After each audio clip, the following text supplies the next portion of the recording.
ఉండండి, ఆరోగ్యాన్ని కాపాడుకోండి. మన కమల మెమోరియల్ హై స్కూల్ యాజమాన్యం వారు ఆన్లైన్ పాఠశాల ఆన్లైన్ తరగతులని ప్రవేశపెట్టడం జరిగింది. అందులో భాగంగా 1-2 పాఠాలు విన్నారు. మనం 3వ పాఠంలో ఉన్నాం. పాఠం 3 శతక సుధ. 2 పద్యాలు చెప్పుకున్నాం. 2 పద్యాలు కూడా ఇంపార్టెంట్.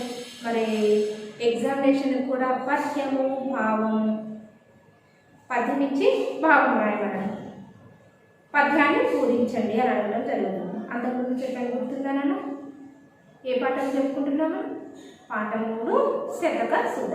మరి పాఠంలోకి వెళ్దామా? పాఠంలోకి ఈరోజు 3వ పద్యాన్ని చెప్పుకుందాము. 3వ పద్యానికి వెళ్ళబోయే ముందు గతంలో చెప్పుకున్నటువంటి 2 పద్యాల గురించి ఆ లెసన్ అంతా కూడా కొన్ని ప్రశ్నలు మిమ్మల్ని అడగడం జరుగుతుంది. మీరు అక్కడే ఉండి ఆన్సర్ చేయండి, ఓకేనా?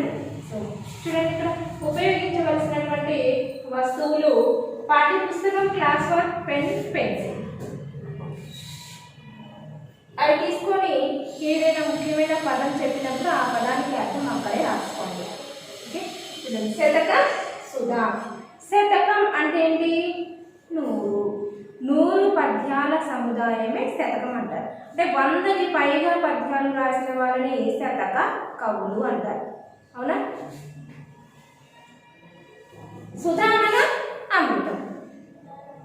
మొదటి పద్యం వచ్చేసి ఆకన్న కూడే అమృతం. చాలా ఇంపార్టెంట్. పద్యాన్ని రాగయుక్తంగా పాడుకుంటే ఈజీగా వచ్చేస్తుంది. ఇందులో శతక కవులు అంటే వివిధ కవులు. ఒక్క కవే కాదు, ఒక కవి ఉంటే ఆ పాఠ్య భాగానికి ఒక కవి ఉంటే కవి పద్యం ఆ కవి గురించి కంపల్సరీ చదువుకోవాలి. ఇక్కడ వివిధ రకాల కవులు వాళ్ళు రాసినటువంటి శతకాలలో నుంచి మరికొన్ని పద్యాన్ని మనకి పరిచయం చేయడం జరుగుతుంది. అందులో భాగంగా మనం 3వ పద్యంలోకి వెళ్దామా? మనం 3వ పద్యం చూసుకోండి. Text book page number 23.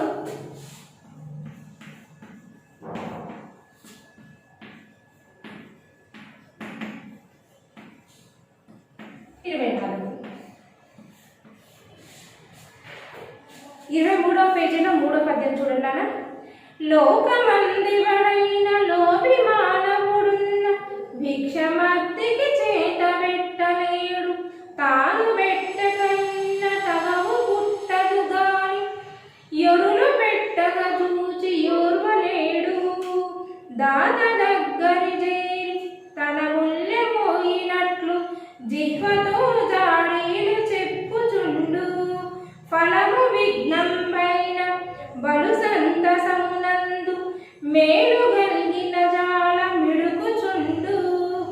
లోకమందెవడైనా లోభి మానవుడున్నా లోకంలో, ఈ లోకంలో ఎలాంటి వారు ఉంటారు అంటే ప్రతి మనిషికి గుణగుణాలు ఉంటాయి. ఈ లోకంలో ఒక్కొక్క మనిషి ఒక్కొక్క విధంగా ప్రవర్తిస్తారు. ఏ విధంగా అనేది మనకి ఈ పద్యంలో చక్కగా ఏమైనా అర్థమైనా మీకు? పదాల పలకండి, దాన్ని అర్థం చేసుకోండి అర్థాలు. లోకమందెవడైన లోభి మానవుడున్న భిక్షమద్దికి చేత పెట్టలేడు, తాను పెట్టకయున్న తగవు పుట్టదు కాని ఎరుడు పెట్టక చూచి ఓర్వలేడు. దాత దగ్గర చేరి తన ముల్లె పోయినట్లు జిహ్వతో చాడీలు చెప్పుచుండు. జిహ్వ అంటే నాలుక. అండర్లైన్ చేసుకొని అర్థం రాసుకోండి. దగ్గరే అర్థాలు అడగడం జరుగుతుంది ఆబ్జెక్టివ్ పేపర్లో. జిహ్వ అంటే నాలుక. ఫలము విఘ్నంబైన బలు సంతసమునందు మేలు కలిగిన జాల మిడుకుచుండు. శ్రీరామనాథ ఇటువంటి క్రూరులకు భిక్షకుల శత్రువని పేరు పెట్టవచ్చు. భూషణ వికాసం శ్రీధర్మపుర నివాసం దృష్ట సంహార నరసింహ దురిత దూరా. ఇది నరసింహ శతకం.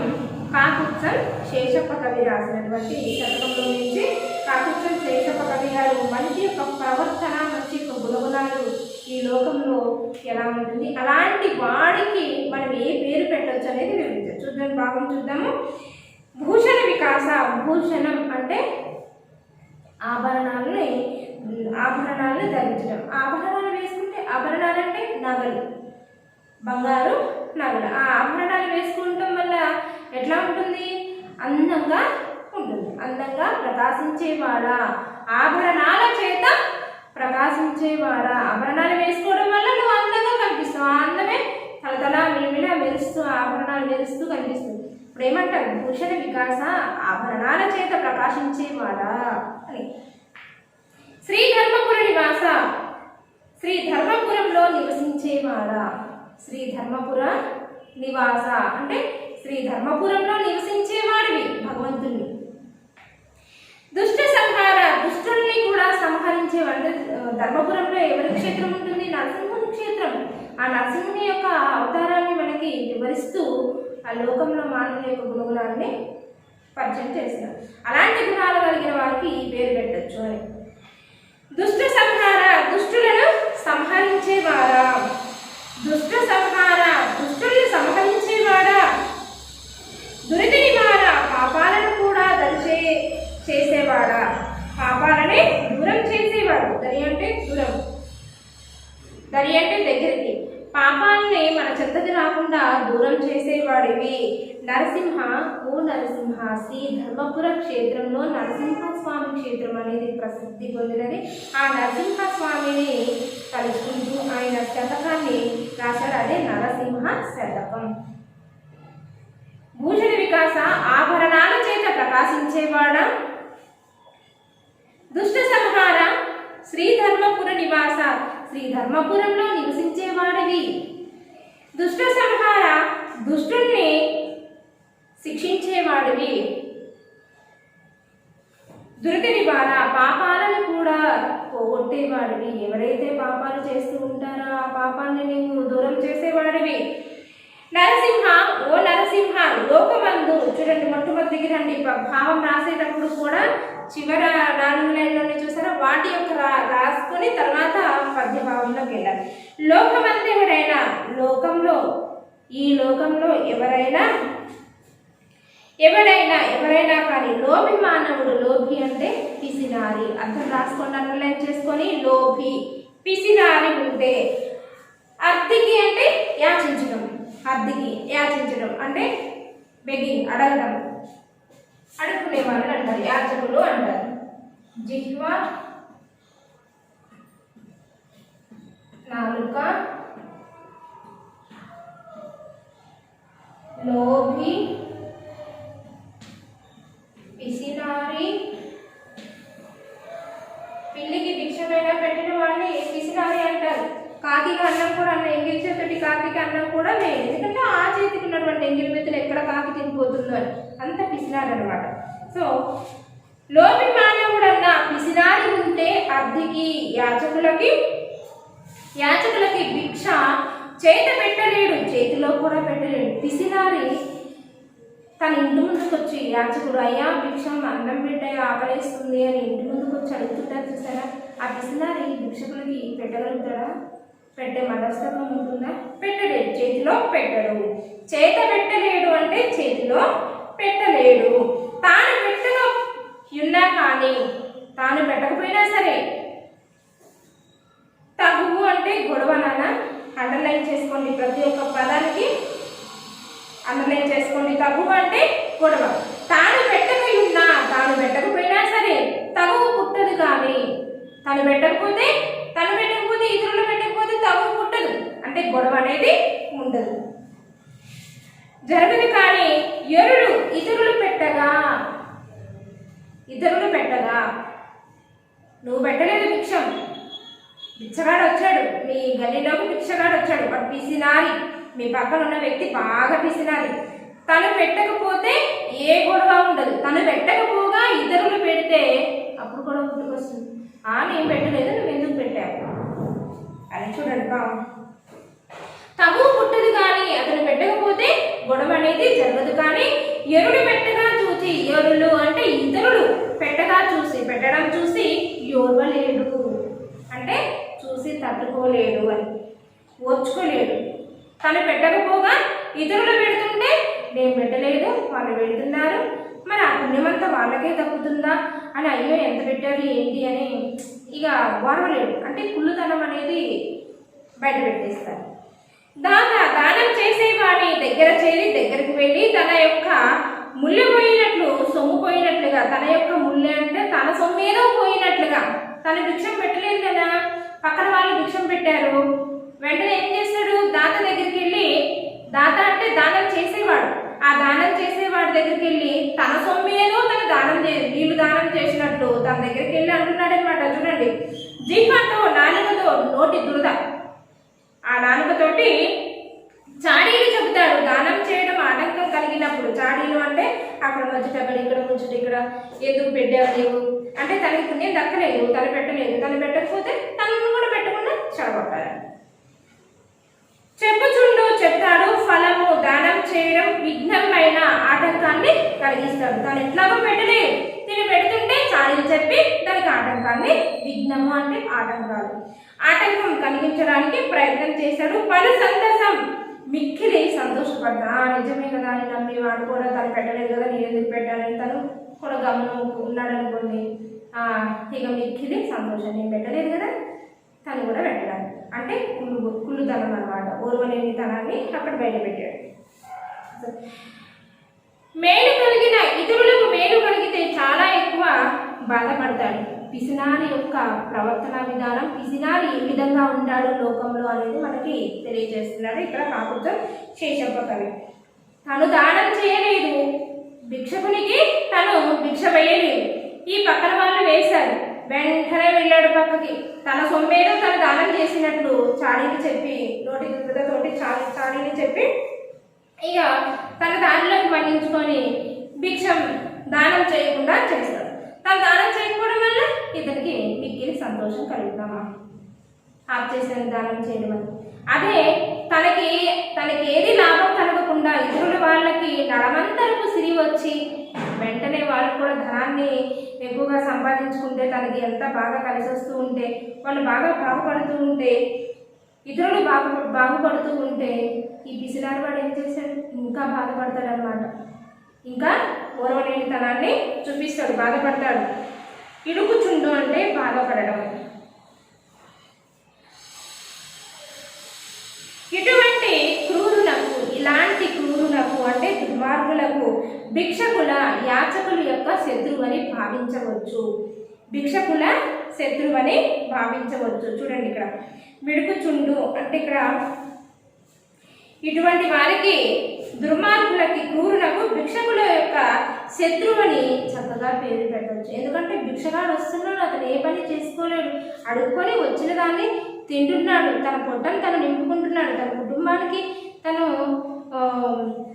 అట్లా అడిగి వాళ్ళ పిల్లలు పోషించుకుంటున్నాడు. మరి తను పెట్టకపోగా ఇతరులను కూడా పెట్టనీయట్లేదు, ఓరవలేనితనాన్ని చూపిస్తున్నాడు.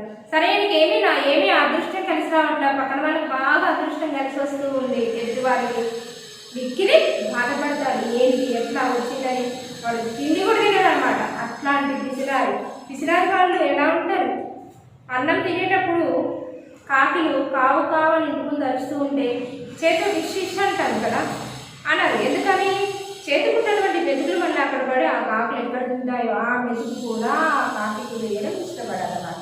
అది లోభి మానవుడు అంటే పిసినారి వాళ్ళు అని వర్ణించారు ఇక్కడ నరసింహం గారు. నరసింహ శతకంలో కాకుత్సం శేషప్ప కవి. భావం ఒకసారి చూడండి అన్న.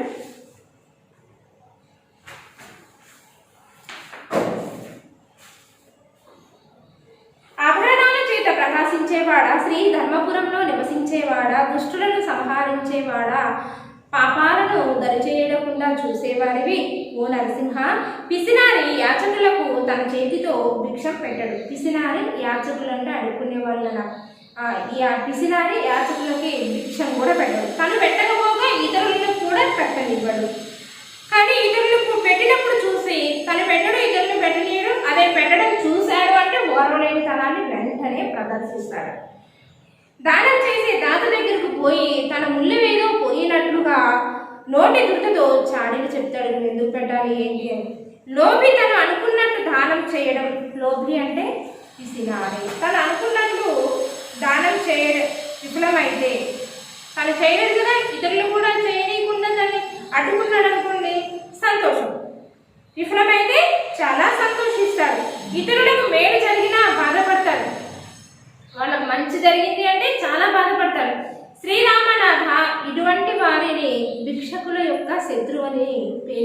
కదా. భిక్షుకుల యొక్క నోటి దగ్గర ఉన్నటువంటి అన్నాన్ని లాక్కునేవాడే కదా మరి. సో భిక్షకుల యొక్క శత్రువు అని పిసిరాన్ని పేరు పెట్టచ్చు కదా అని ఆ నరసింహస్వామికి చెప్తున్నాడు అనమాట. తర్వాత పద్యం చూడండి, టెక్స్ట్ బుక్ పేజ్ నెంబర్ 24 రెండవ భాగంలో ఉంది చూడండి. ఏనుగు పోవ చూచి ధ్వనులెత్తు చూక్కలు భూయ సాగుచో దాని మనసు కోపపడి దందడి వాణిని వెంబడించునే. మానవులందు సజ్జనుడు మత్తుడు కొందరు గేలి చేయుచో ఆ నరుడలింగి వాండ్ర బదులాడునే. ధర్మపురి మృగేశరి చూడండి, మృగేశరి శతకం కాకుత్సం శేషప్ప కవి రాశారు. 3-4 పద్యాలు నరసింహ శతకంలోని కాకుత్సం శేషప్ప గారు రాస్తారని మనం కవి పరిచయంలో చెప్పుకున్న గుర్తుందనను. ఏనుగు పోవ చూచి ధ్వనులెత్తుచు గుక్కలు గూయ సాగుచో. కుక్కలు అంటే కుక్కలు, ఏనుగు పోతూ ఉంటే వెనకాల కుక్కలు మోగుతాయి అని అర్థం. దాని మనసు కోపపడి దందడి వాణిని వెంబడించుని. మానవులందు సజ్జనుడు మత్తుడు కొందరు గేలి చేయుచు ఆ నరుడంగి వాండ్ర బదులాడునే. ధర్మపురి మృగేశరి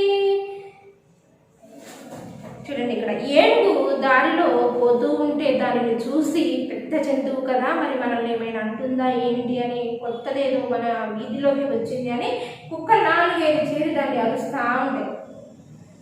పెద్ద జంతువు కదా మరి ఏదో కొత్త వింత జంతువు వచ్చిందని ఆ కుక్కలు ఏనుగు దారిలో పోతూ ఉంటే ఆ కుక్కలు దాని వెనకాల మురుగుతూ ఉంటాయి. దాని మనసు కోపపడి అట్లా అరుస్తూ ఉంటే అది కోపం వస్తుంది, మన మనసులో కోపం అనేది వస్తుంది. ఆ కోపం రావడం వల్ల తిరిగి వెనక్కి ఆ కుక్కల మీద విరుచుకుపడవచ్చు. ఆ కుక్కల ముందు, ఆ ఏనుగు ముందు కుక్కలు ఎంత చిన్నపాటివే కదా. కానీ ఇక్కడ చూడండి, ధర్మపురి నరసింహ, ధర్మపురి నృకేశరి ఉంది కదా. ఓ ధర్మపురి నరసింహ, లాస్ట్ వన్ చూడండి అలా అంటే మకుటం పద్యంలో చివరిది. ధర్మపురి నరసింహ, ఓ ధర్మపురి నరసింహ, ఏనుగు పోవటం చూసి కుక్కలు కేకలు వేస్తూ ధనులు ఎత్తుతూ అంటే భౌ భౌ అని దాన్ని చూసి అరవడం, మురగడం. పూయ సాగుతో మురిగిన దాని మనస్సు ఏనుగు వాటిపై కోపగించుకొని, దాని యొక్క మనసు ఆ విధంగా కుక్కలన్నీ కూడా దాని మీదకి వచ్చేసి భౌ భౌ భౌ అని ఒకటే మురుగుతూ ఉంటే వెంటనే దానికి కోపం వస్తుంది. ఎగ్జాంపుల్, మనిషి కూడా ఒక్కడే ఉండాలనుకుంటే తను చేయకపోయినా సరే తప్పు, తన వల్ల తప్పు జరగకపోయినా సరే అందరూ వచ్చి ఏ నడిచారనుకోండి తనకి కోపం వచ్చేస్తుంది కదా. గట్టిగా అరుస్తారా చూడండి, అదే అరుస్తారా లేదా ఎలా ఉండాలి మానవుల యొక్క ప్రవర్తన విధానం అనేది చెప్తాను. కూయ సాగుచో మురిగినా కానీ దాని మనస్సు ఏనుగు వాటిపై, తన యొక్క మనస్సులో ఏనుగు వాటిపైన కోపగించుకొని ఆ కుక్కలను వెనుదిరిగి తరువదు. తనకి తరవడం చిటికలో పని సాధ్యమవుతుంది, కానీ అది పోతూ ఉంటే వెనకాల కుక్కలు మురుగుతూ ఉంటే అది దానికి కోపం వచ్చిన వెనుతిరిగి ఆ కుక్కల పైన వెనుతిరుగుతుందా, వెనక్కి తిరిగి అరుస్తుందా, తరిమి కొడుతుందా? తరిమి కొట్టలేదు. ఈ విధంగానే మానవులలో మంచివారు కొంతమంది మూర్ఖులు గేలి చేసిన ఆ సజ్జనుడు కోపించి ఆ మూర్ఖులతో వాదులాడకపోడు. అలాగే మానవులలో మంచివాడు కొంతమంది మూర్ఖులు ఆ మంచివాడిని హేళనతో గేలి చేసి నవ్విస్తూ హాస్యపూరితంగా చేశాడనుకోండి, ఆ మంచివాడికి కోపం వచ్చి వాళ్ళపైన ఎదురు తిరిగి మాట్లాడతారు. ఎందుకంటే వాడు మూర్ఖుడు, ఏది మంచో ఏది చెడో నేనేంటో తెలుసుకొని వాడు మూర్ఖుడు అని మూర్ఖుడితో మనం మళ్ళీ తిరిగి మాట్లాడితే మూర్ఖుడమే. కాబట్టి సజ్జనుడు ఎప్పుడూ కూడా తిరిగి మళ్ళీ వాళ్ళపైన వాదులాటకి పోడు. అలాగే ఏనుగు బలం ఎంత, చాలా శక్తివంతమైనది. మరి తిరిగి కుక్కల్ని తరిమి కొట్టచ్చు, కానీ ఆ చిన్నవాటి పైన ఇది మళ్ళీ ఎదురు తిరిగి పోరాడింది అనుకోండి, దానికి ఉన్నటువంటి విలువ అనేది కోల్పోతుంది. కాబట్టి మళ్ళీ వెనుతిరిగి ఆ కుక్కల్ని తరిమి కొట్టాలి. తరిమి కొట్టినంత మాత్రాన దాని విలువ దానికి ఉంటుంది. సో తరిమి కొడితే మరి వాటికి దానికి ఏంటి తేడా అని అర్థం. అలాగే మంచివాడు కూడా అంతే. వాళ్ళని ఎప్పుడైనా సరే మానవ ప్రపంచంలో మంచివాడు ఎప్పుడైనా సరే హేళన చేసినా, అవహేళన చేసినా, అవమానం చేసినా వాళ్ళ దగ్గరికి వెళ్ళి మళ్ళీ వాళ్ళతోటి తగ్గులాటకు అనేది వెళ్ళాడు. ఎందుకంటే వాళ్ళ మూర్ఖులు అని తెలుసు కాబట్టి వాళ్ళ జోలికి పోడు అని కవి చెప్పారు. ఈరోజు హోంవర్క్ రాసుకోండి.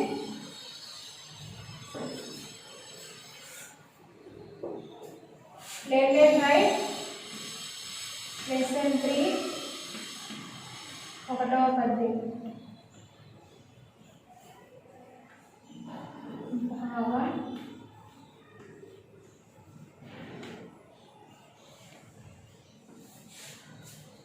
God bless you children. పద్యాలను చదవటం ప్రాక్టీస్ చేయండి.